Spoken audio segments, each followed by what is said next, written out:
Chapter 1, Business Models. Now remember, E2 is all about managing performance of our business. So in order to be able to do that, we need to understand what's going to impact the business, how might the business be structured, how is the business going to work, and therefore how is it best to manage it. So we're going to consider all of those aspects as we go through this material. But in this chapter, what we're going to begin with is considering the environment in which this business operates. So the environment is absolutely important because the environment is the thing which we operate within. So it's absolutely important that we understand that. Why? Well, because generally the environment is outside of our control. So we can't actually influence it as such, we can't change it as such, but it has a huge impact on us as a business. So we need to understand then what the environment is so that we can identify what actions we need to take within our business in order to respond to that. So we're going to begin here by reminding ourselves of some of the more traditional environmental appraisal methods. So you should have seen these before, but they're still just as relevant within this paper. So the two key tools that we're going to talk about here is the Pestel model and also Porter's 5 forces. We're then going to move on to some of the newer ecosystem concepts, but this is worth remembering because these still are great tools that can be used to help us understand the environment that we operate within.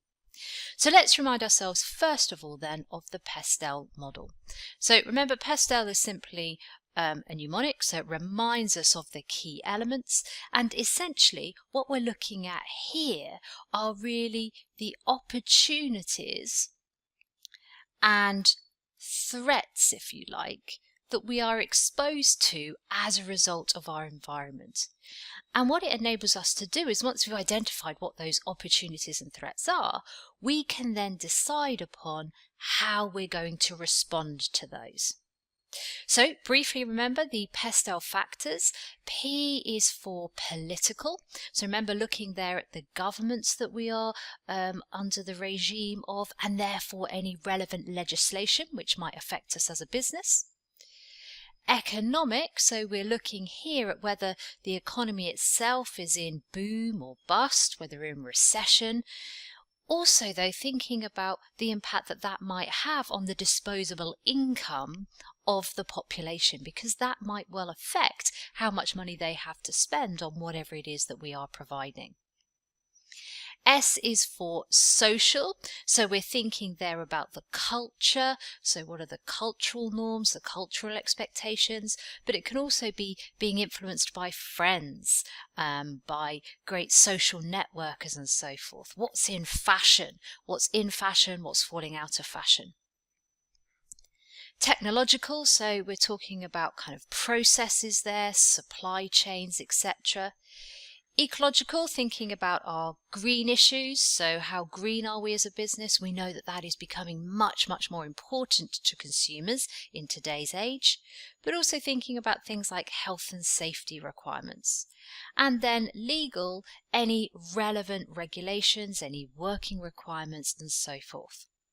So remember, all that those Pestel factors do is to provide us with a framework, so enabling us to analyse or think about the situation, the environment in which we operate within, so that we can think about how best to respond to those forces. That analysis could be carried out at a local level, so just thinking about our local environment, or national, the country with which we operate in, or it could be global.